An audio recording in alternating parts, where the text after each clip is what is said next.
Hola, ¿qué tal, amigos y hermanos? Para mí es un privilegio volver a encontrarnos en esta noche. El motivo es para continuar con el estudio de Apocalipsis capítulo 2. Soy el pastor José González y les invito a que me acompañen en este estudio de estos por lo menos 3 versos del capítulo 2 de Apocalipsis.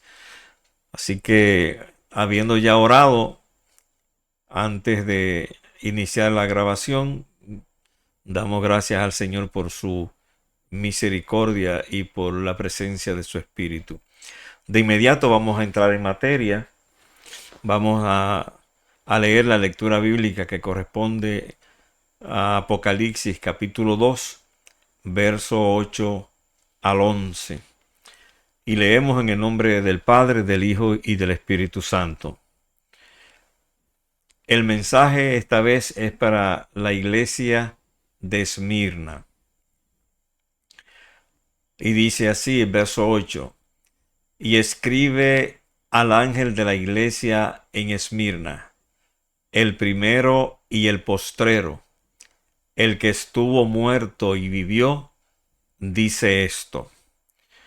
Yo conozco tus obras y tu tribulación y tu pobreza, pero tú eres rico. Y la blasfemia de los que se dicen ser judíos y no lo son, sino sinagoga de Satanás. No temas en nada lo que vas a padecer. He aquí, el diablo echará a algunos de vosotros en la cárcel para que seáis probados y tendréis tribulación por 10 días. Sé fiel hasta la muerte y yo te daré la corona de la vida. El que tiene oído, oiga lo que el Espíritu dice a las iglesias. El que venciere no sufrirá daño de la segunda muerte. Interesante la palabra del Señor. Así que vamos a entrar a explicar lo más breve y sencillo posible, pero sin perder la profundidad de lo que es la palabra del Señor. Gloria a Dios, bendito sea el nombre de nuestro Señor Jesucristo. Gloria al que vive para siempre. Este mensaje, hermanos, era para la iglesia de Esmirna. Ahí hay unas condiciones especiales para esta iglesia.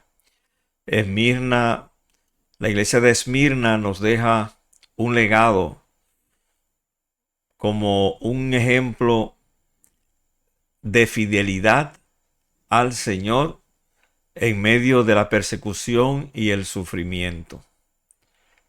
Es algo muy interesante porque la vida del cristiano muchas veces tiene que ir en contra de la corriente.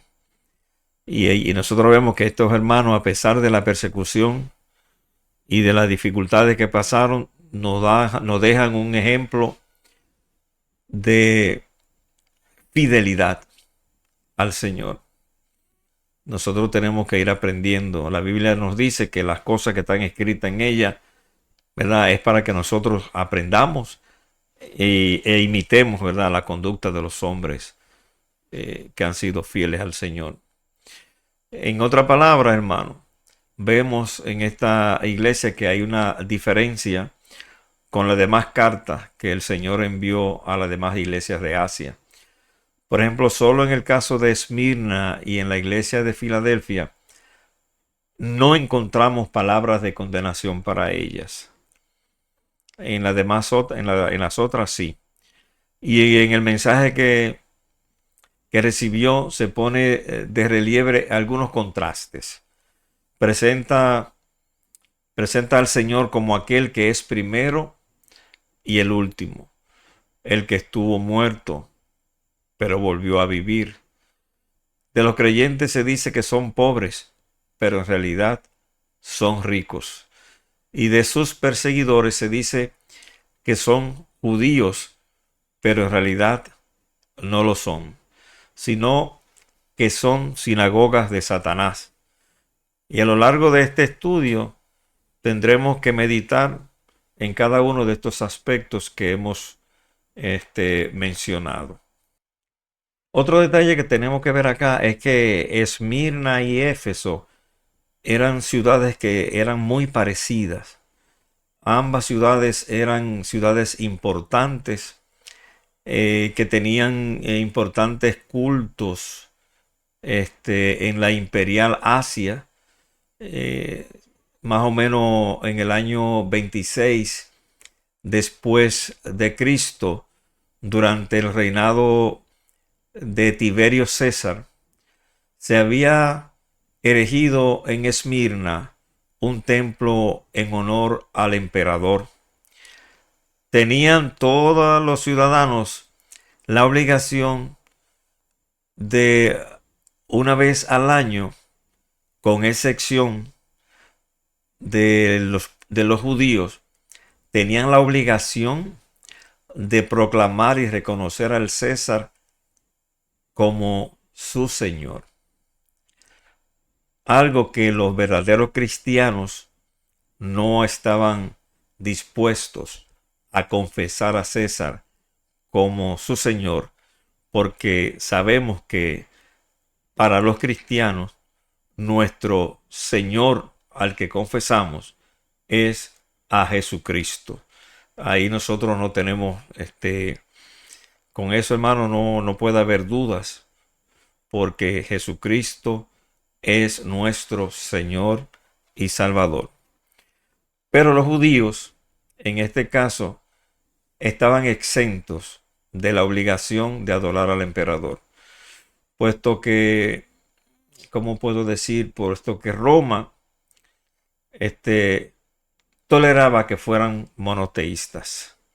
Durante un tiempo, el cristianismo fue considerado por las autoridades romanas como una parte del judaísmo, y por eso pues fueron permitiéndolo. Pero vemos que los cristianos se negaron a rendir adoración al César, algo que produjo una cruel persecución, terrible persecución contra aquellos hermanos que se negaron a elegir a otro Señor que no fuera Jesucristo.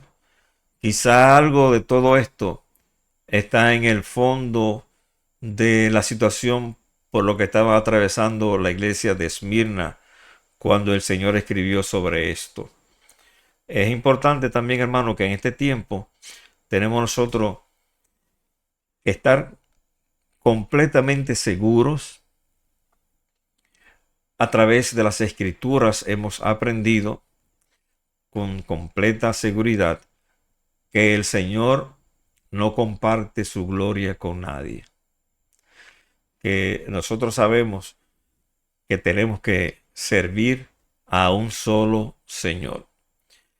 Pero en cuanto a la fundación de la iglesia cristiana en aquella ciudad, no se sabe muy poco.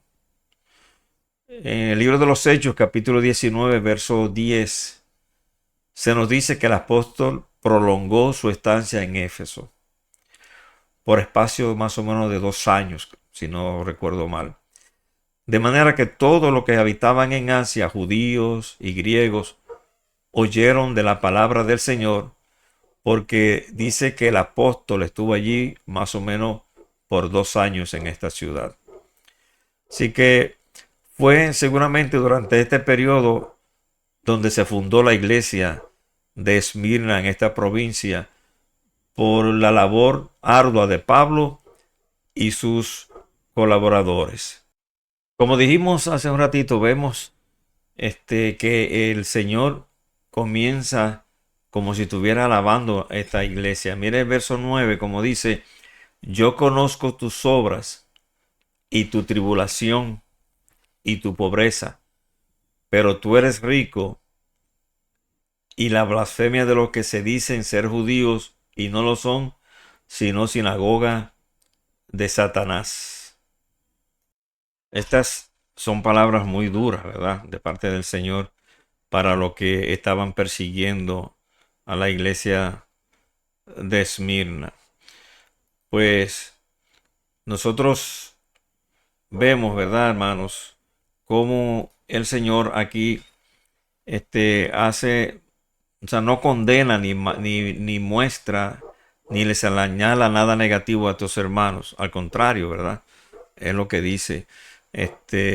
No veo nada, no les señala nada de lo que tienen que arrepentirse. Sino, de hecho, vemos ahí algunas palabras o frases de alabanza para esta iglesia. Pero el verso comienza haciéndonos notar que Jesús conoce bien no solo a los suyos, sino también la maldad de sus enemigos. Tenemos nosotros la seguridad de que el Señor conoce todas las cosas. Y el Señor conoce tu enemigo, nuestros enemigos como iglesia, lo conoce muy bien. Por eso habla de el sufrimiento y de la tribulación que estaba pasando esta iglesia de parte de los judíos. Y la iglesia de Esmirna había sufrido bastante, había sufrido mucho. Y, y el Señor habla de un sufrimiento que llega a usar la palabra tribulación. Parece un caso que había venido alguna persecución de parte de los judíos para la iglesia.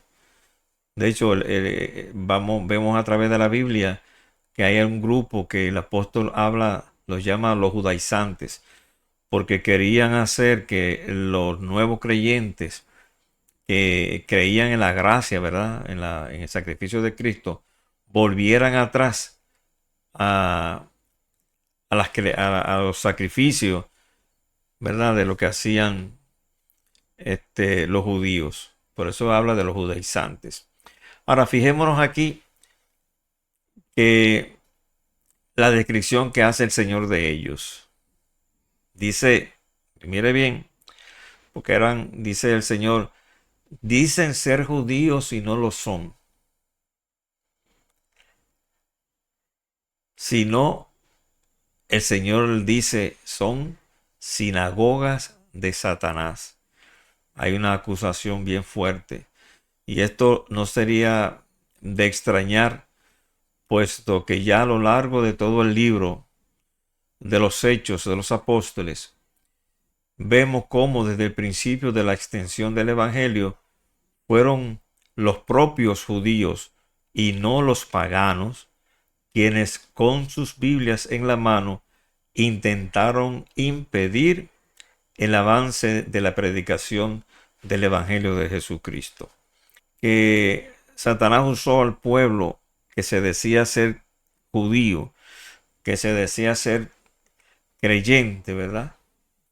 Que eran los monoteístas, y no tuvo reparo en usarlo en contra de la iglesia. Eso, mire hermano, a veces los problemas vienen de lo que supuestamente están del mismo lado de nosotros. Y el Señor aquí lo está mostrando bien, bien claro. El Señor está hablando de que estos que se decían ser judíos y no lo eran realmente, porque nosotros sabemos, ¿verdad? Que regularmente hay personas que se confabulan y vienen en contra, solapadamente en contra de la iglesia. Y nosotros tenemos que estar bien claros sobre eso. Y los creyentes también tenemos que estar en sobreaviso. Porque en este tiempo, sobre todo, las cosas están un poco malas, como dice las Escrituras. Y nosotros vemos aquí que el Señor no tiene reparo y usa un lenguaje un poquito duro contra estos que están atacando a la iglesia del Señor. Y y le llama diciéndole que son sinagogas de Satanás. Es una expresión que se oye fuerte para ser dirigida hacia el pueblo de Dios. Pero estos hermanos o estas personas decían ser servidores de Dios, pero realmente eran servidores de Satanás. Porque todo aquel que vaya en contra de la iglesia de Jesucristo, pues es servidor de Satanás, porque la Biblia dice bien claro que nadie puede servir a dos señores.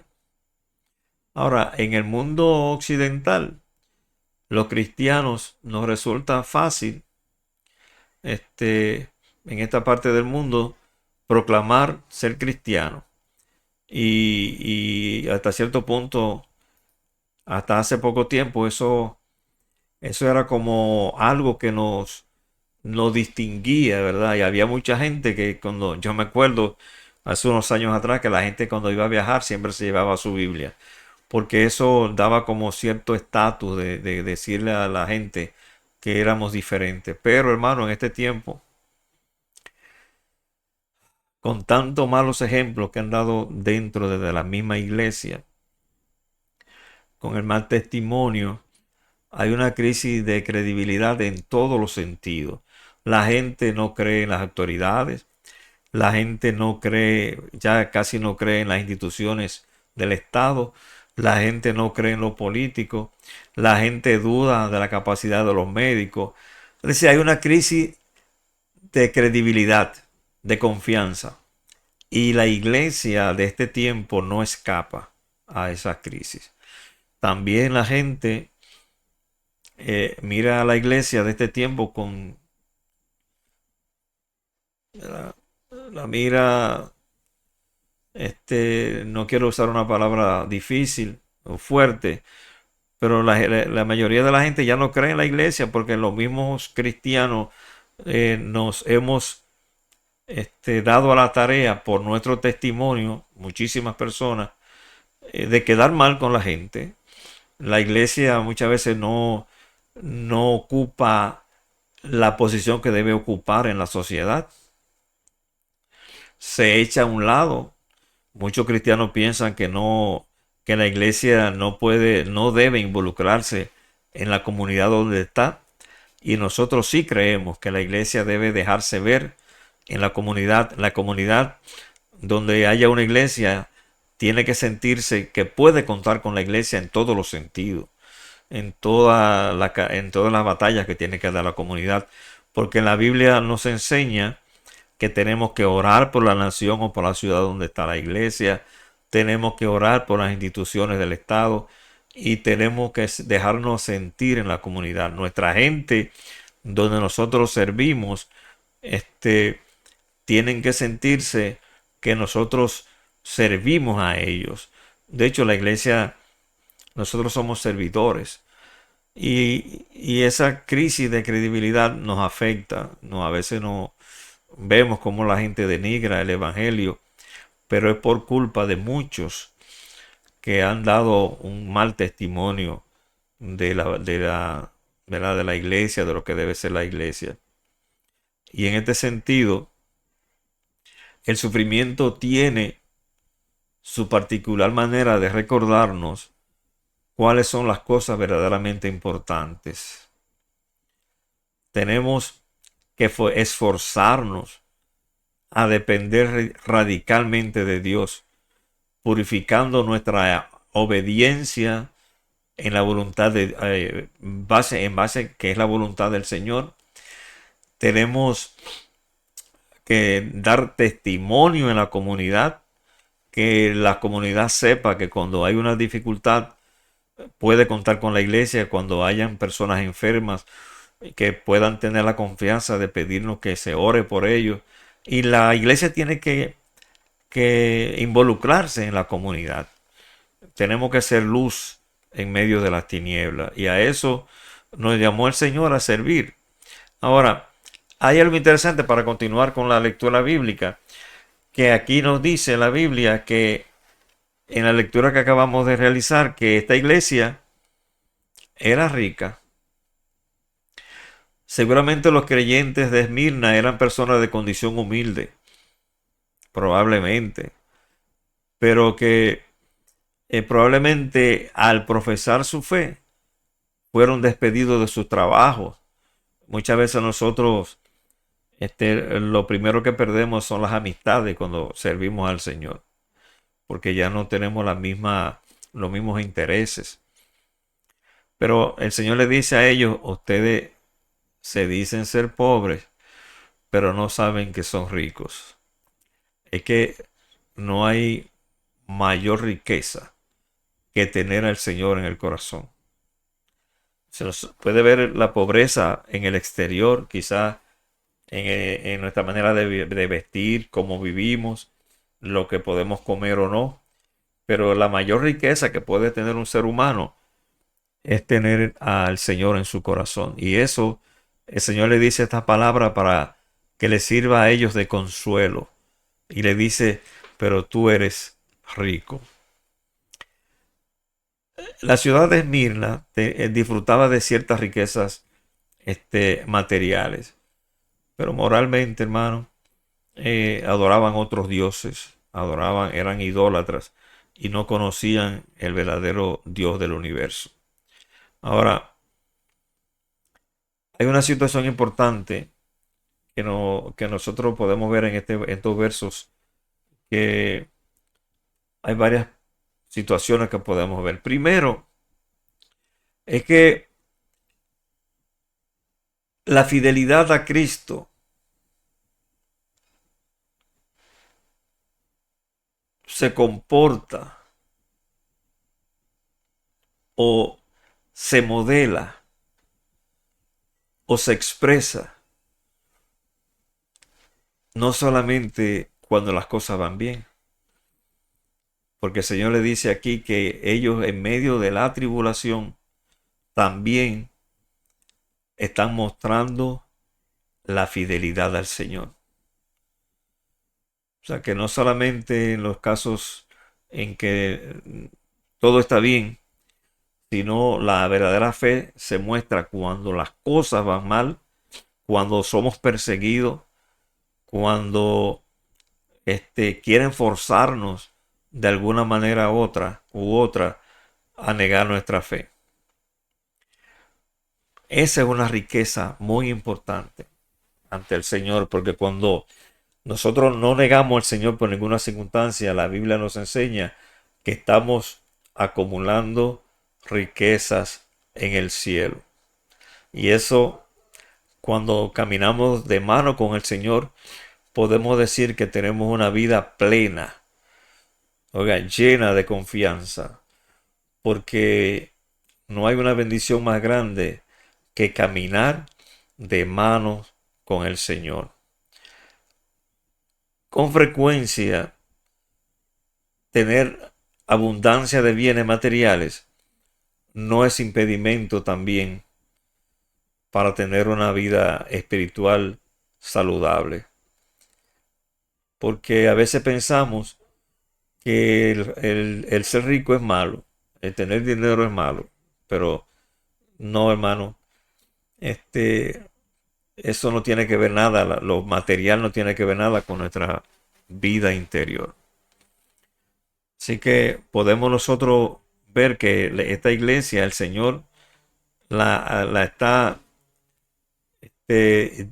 animándola en medio de la tribulación, la está animando. De hecho, nuestro Dios es un Dios consolador, que nos anima, que nos da fuerzas, que el Espíritu Santo nos da ese valor de seguir adelante, no, nos imprime ese denuedo para seguir predicando la palabra, no importando si estamos enfermos, no importando si tenemos carencias, no importando las dificultades y los problemas que podamos tener.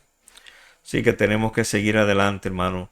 No se detenga, porque el Señor viene y viene ya. Ahora vemos el verso número 10. Dice el Señor, no temas en nada lo que vas a padecer. Ay, ay, ay, ay, ay.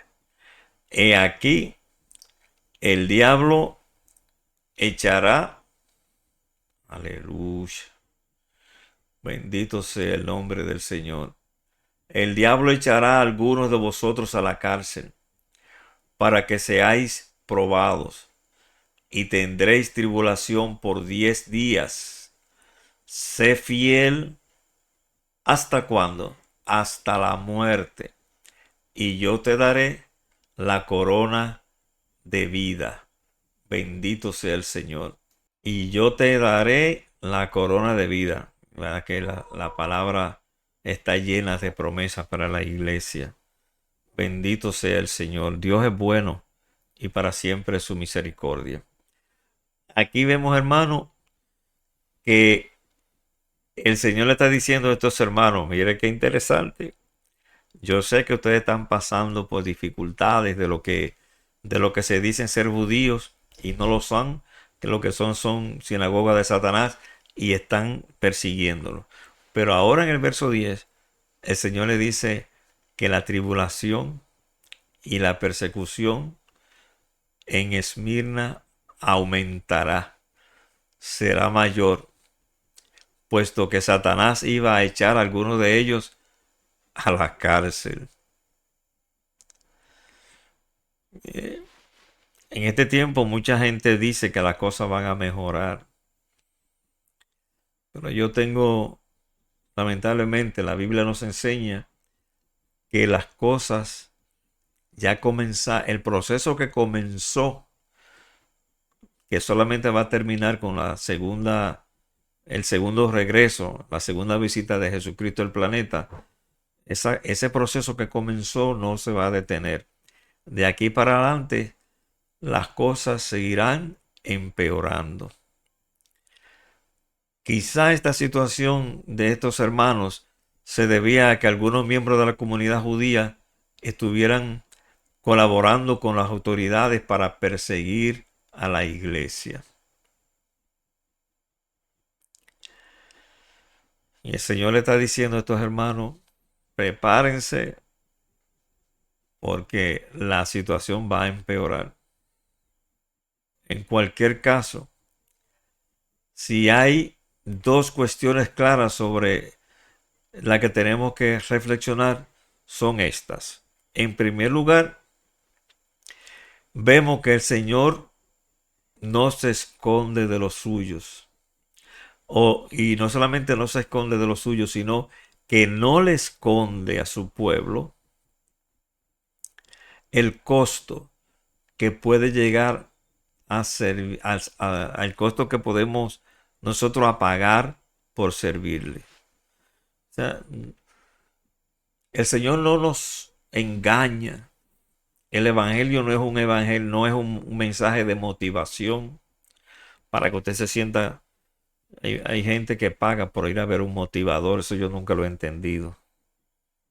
De hecho, hay predicadores que en vez de predicar a Jesucristo, lo que son es motivadores. Y hay gente que paga por eso, que lo motiven, que eso, el Señor le está diciendo aquí a estos hermanos, mira, yo le estoy diciendo a ustedes que la tribulación que viene es peor y sepan el costo que significa servirme. El Señor no nos engaña, nos dice que servirle a Él y separarse para su servicio tiene un costo, tiene un precio. Y el Señor no le está escondiendo esto a estos hermanos. Así que en primer lugar, esa es una de las que vemos aquí. Cuando hay muchos predicadores que presentan un mensaje triunfalista, sí, porque en este tiempo ya la mayoría de las personas quieren hablar nada más del Cristo resucitado y glorificado, pero no predican al Cristo de la cruz. Que de hecho, hermano, en la cruz es que el Señor nos ha dado la victoria.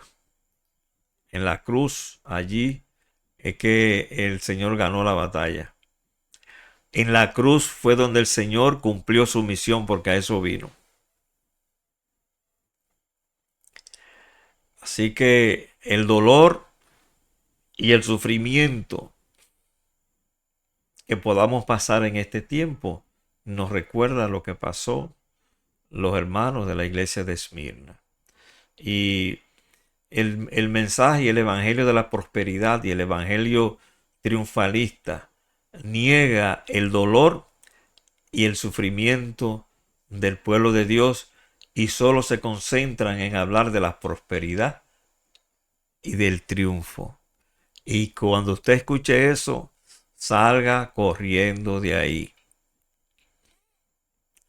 Hay iglesias, hay predicadores que solamente buscan los versos que hablan, que pueden sustentar su mensaje de prosperidad.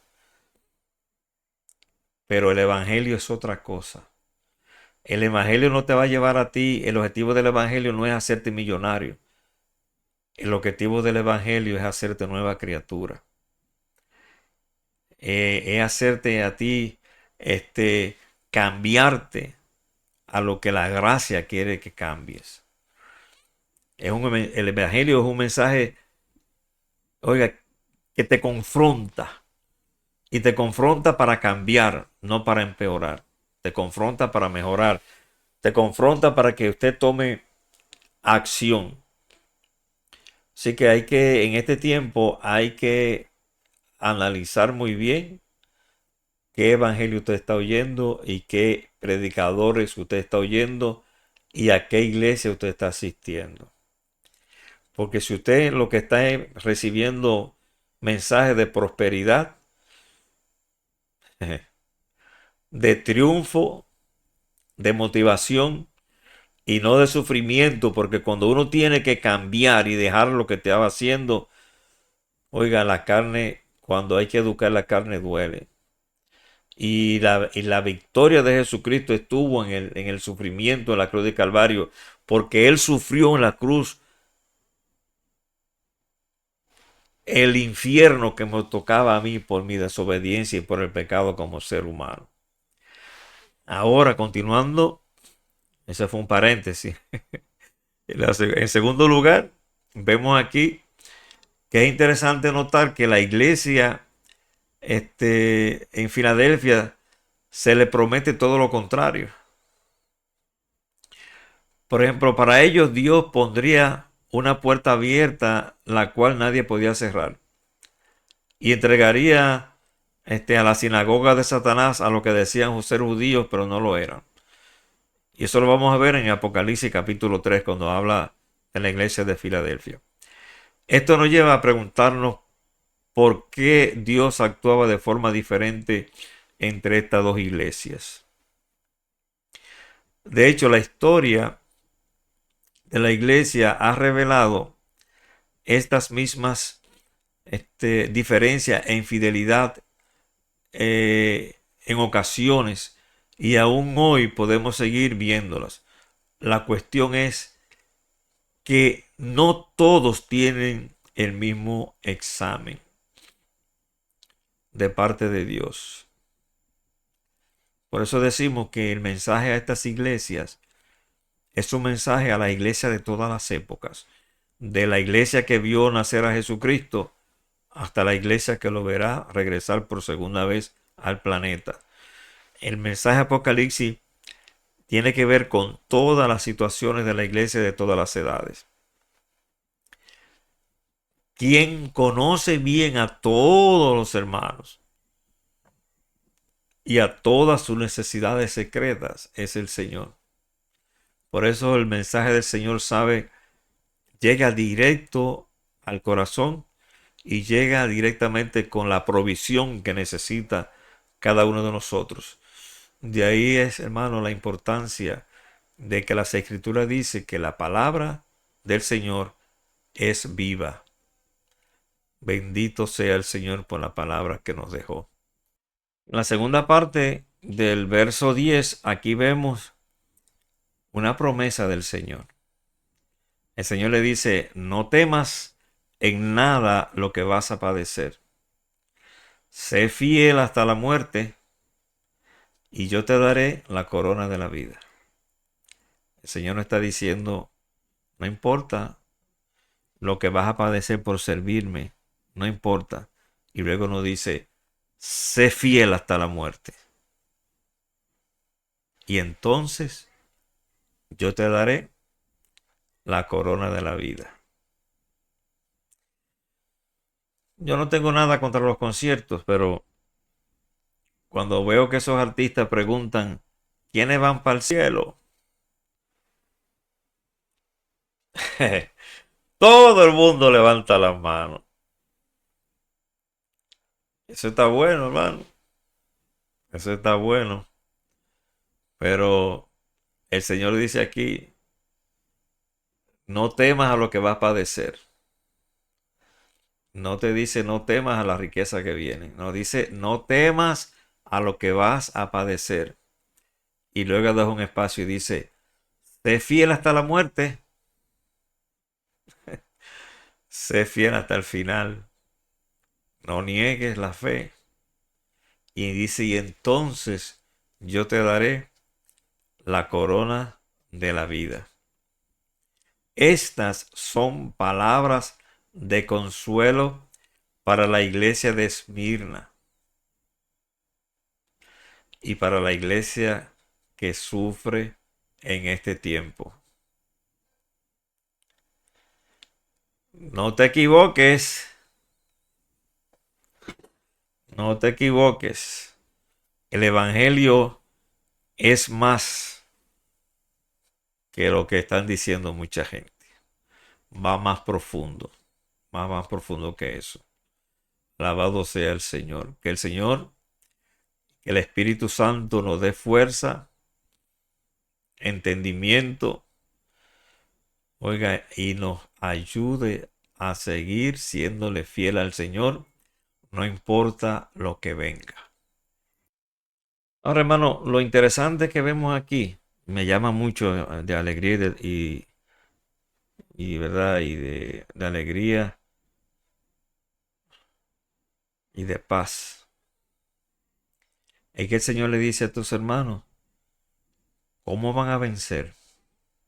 Y nos lo dice a nosotros también. Porque el Señor le dice de antemano que van a sufrir, que van a padecer. Pero le anima diciéndole, no temas. Ahora, ¿cómo es posible vencer el temor al sufrimiento, al dolor, a las pruebas? ¿Cómo es posible vencer eso? Hay varias formas que nos pueden ayudar. Por lo menos en este verso hay algo interesante. Dios fija el límite de las pruebas y el sufrimiento. Y le dice a estos hermanos, tendréis tribulación por 10 días.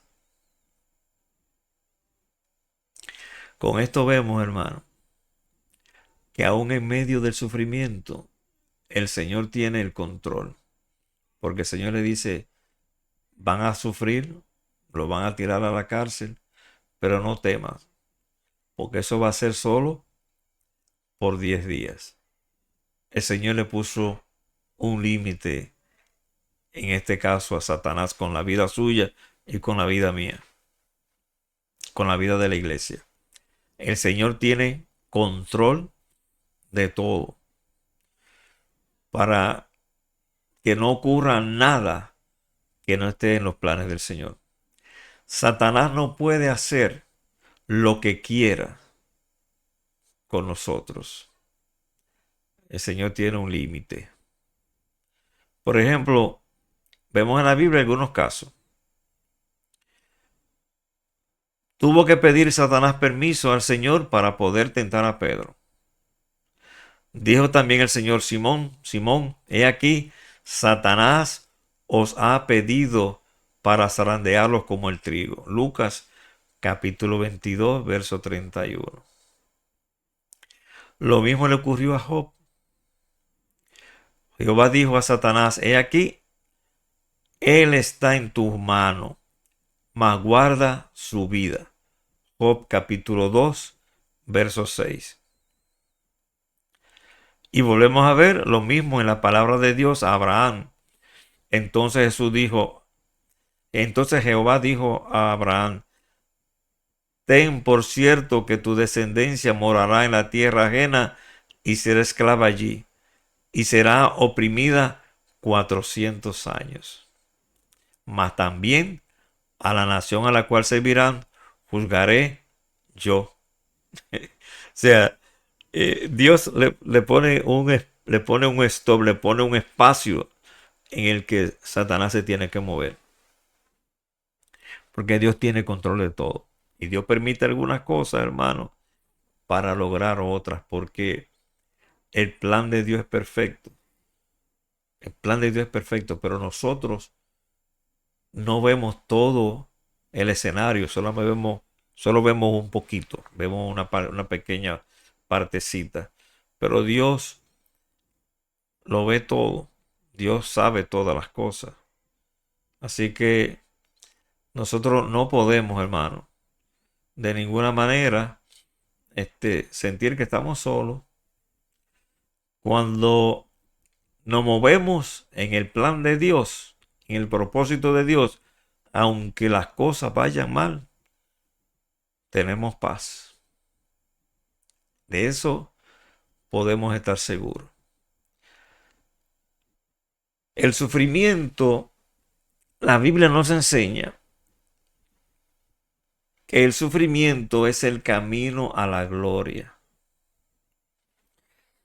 Entonces yo no me explico cómo en este tiempo todo el mundo lo que está predicando es otra cosa. Una vida llena de riquezas, de autos, de Rolex, de estadios, de iglesias que aparecen en estadios. Y todo es bendición y todo es bendición y todo es bendición. Pero en la Biblia aprendemos que el sufrimiento es el camino a la gloria. El apóstol Pablo lo explicó claramente en su carta a los romanos. Romanos capítulo 8, verso 18. Lo voy a leer y dice dice el apóstol, pues tengo por cierto que las aflicciones del tiempo presente no son comparables con la gloria venidera que nosotros ha de manifestarse. En otra versión dice, esta pequeña, leve tribulación no es nada comparado con lo que espera a la iglesia. Por eso el Señor le dice a la iglesia de este tiempo, sé fiel hasta la muerte. Sé fiel hasta la muerte. Entonces esta iglesia se había distinguido por serle fiel al Señor, mientras que la ciudad de Esmirna se había distinguido por serle fiel al emperador romano. Ese es el contraste que debe haber. Mientras el mundo le es fiel a todas las cosas del mundo,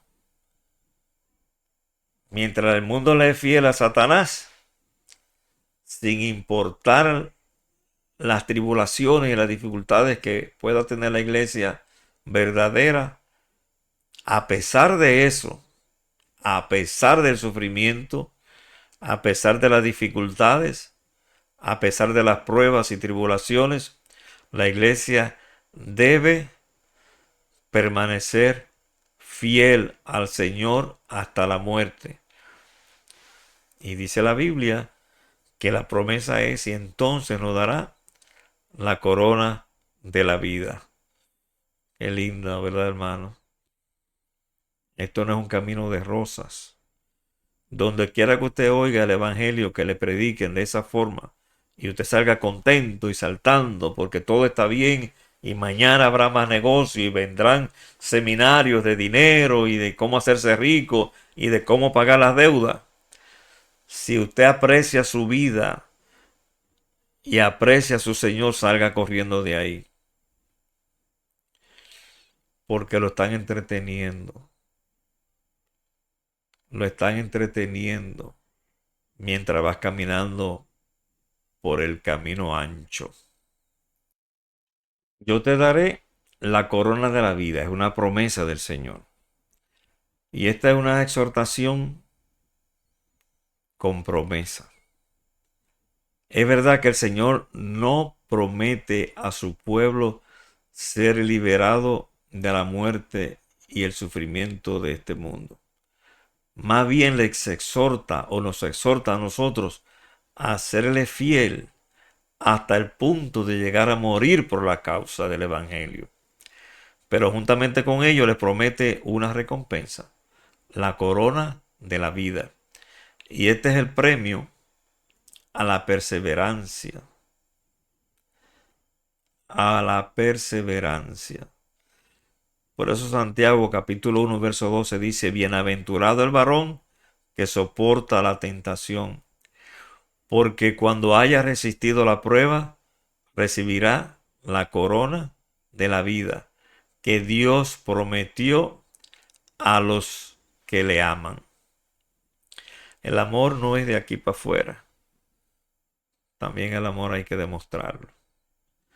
Oiga, hermano, este es el tiempo de serle fiel al Señor. Estamos en el tiempo de la apostasía y todos somos probados todos los días. Todos los días llegan tentaciones a nuestras vidas, pero hay que permanecer fieles al Señor. Y el Espíritu Santo es vital en este proceso. Ahora mire cómo termina este verso 11. Para finalizar, hoy nos hemos extendido un poquito más de costumbre. El verso 11 dice, el que tiene oído, oiga lo que el Espíritu dice a las iglesias. El que venciere no sufrirá daño de la segunda muerte. Al que venciere. Al que venciere. Mira, hermano, lo primero que tenemos que ver aquí es que cuando dice la palabra al que venciere, significa que que hay una batalla, que esto es una vida de batallas y retos. Y dice la palabra del Señor que al que venciere, oiga, no sufrirá daño de la segunda muerte. Ahora, esta expresión de que el que tiene oído oiga, la gente debe entender que aquí se está refiriendo al oído espiritual, no es al oído físico. Aquí la Biblia nos enseña, hermano, que las cosas espirituales hay que discernirlas espiritualmente. Y el hombre natural, aunque quiera, no las puede entender. En algunas versiones habla del hombre animal, pero me gusta la que dicen el hombre natural, el que es el hombre de esta carne, que no ha nacido de nuevo, la nueva criatura. Para usted entender esto, para discernir lo que es el que tiene oído, oiga lo que el Espíritu dice a las iglesias, tiene que ver con que ahí se le está hablando al hombre espiritual. Al que venciere en esta batalla, al que se mantenga fiel a pesar de tantas dificultades, dice aquí que no sufrirá del daño de la segunda muerte. Y eso hay que explicarlo. La primera muerte es la muerte natural, cuando morimos, cuando de nuestro cuerpo los signos vitales desaparecen. El corazón deja de latir, ese tipo de cosas. Esa es la primera muerte. Pero la segunda muerte es la muerte espiritual. La segunda muerte tiene que ver con la separación definitiva de Dios. La segunda muerte es que jamás la persona que participe de la segunda muerte tendrá un encuentro con el Señor. Es la muerte espiritual que conduce al hombre al infierno. Por eso decimos que el cristiano muere una vez y nace dos veces. Muere físicamente porque aquí nadie se queda, a menos que estemos vivos nosotros o esta generación cuando venga el Señor. Muchos teólogos enseñan que esta es la generación que va a ver la segunda venida del Señor. O sea, nosotros morimos una vez, que es la muerte física. Pero los que no han aceptado a Cristo mueren dos veces. Mueren la muerte física y también morirán espiritualmente porque estarán en un lugar donde no estará Dios, que es el infierno. Por eso decimos lo que le acabo de decir, los cristianos nacemos dos veces y morimos una vez. Nacemos dos veces porque nacemos físicamente y además el segundo nacimiento es cuando somos engendrados por el Espíritu Santo como nueva criatura. Nacemos del agua y del Espíritu y nacemos naturalmente de nuestras madres. Así que esa es la diferencia. El que no es salvo nace una vez y muere dos veces. Y los salvos morimos una sola vez y nacemos dos veces. Así que lo más importante que podemos ver aquí para terminar es que al que venciere, al que permanezca fiel, no importa lo que venga, no sufrirá la segunda muerte. Soy el pastor José González, le doy las gracias por haber permanecido con nosotros este ratito y dejo la invitación abierta para continuar en la próxima con los próximos 3 versos. Que el Señor me le continúe bendiciendo. Será hasta la próxima.